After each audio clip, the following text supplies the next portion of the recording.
Okay, YouTubers, I just thought I would do a little update after putting in my deck to talk a little bit about what I've done, what I'm gonna do, and the problems that I talked about in the last piece. I might edit all these together. I don't know, do them separate videos. We'll see what I can manage when I'm done. But that's what the 3/4 inch ply looks like when it's down. The other lumber on top there is the stuff for my fence. And as you can see here, I've used a 3/8 carriage bolt to secure the deck to the frame.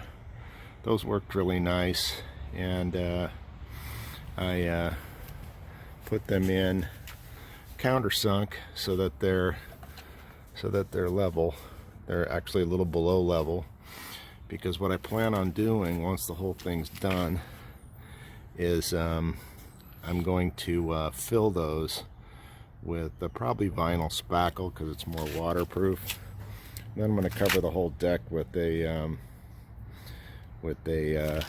some kind of deck paint. I haven't picked the color yet, but the point in filling those things in is that in case you get rain on your deck, you won't have any water settling into the recess there that the bolt's in.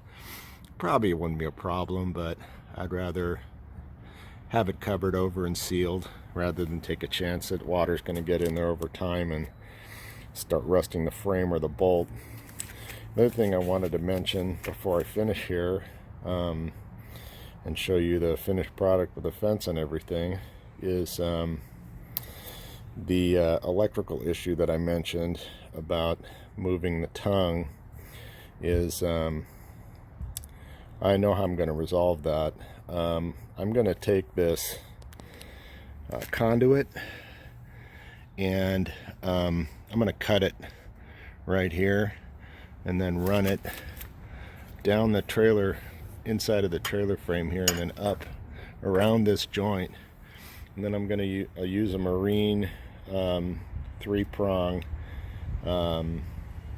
plug to just so that I can disconnect and connect it right at that location, so that I don't have to remove all this other stuff.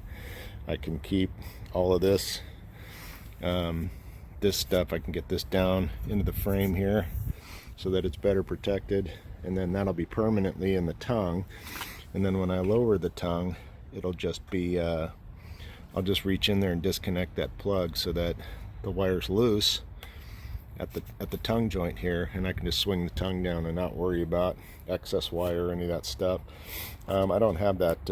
I have the plugs, but I don't have them with me with the camera right now, so I might be able to show you that when the whole thing is done. And then the last thing I wanted to show you in this piece is my solution for these that I came up with for these for the pins to hold in the fence posts. I saw one guy that used a big like an L-shaped piece of steel bar stock, so that it was secured in the back with the L facing that way and the part sticking out. Had a hole drilled in the end for using a cotter pin. And what I've done is I've taken one of these coupler pins that's got a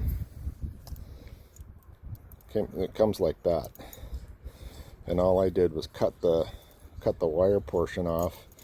And the reason I did that is because these pins are the perfect length, the perfect diameter, and then I just drilled a hole myself in the end of it, so you can see it's the perfect pin for this application.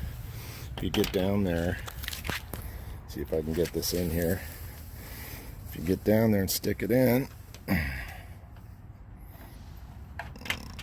can see it comes right through there. And you just stick a washer on there, and then you put your cotter pin through the hole, and that sucker's good to go. It ain't going anyplace. So those are just a couple of issues that I had to devise a solution to, and that's where I'm at right now. and I'll show you the finished products when it's all done.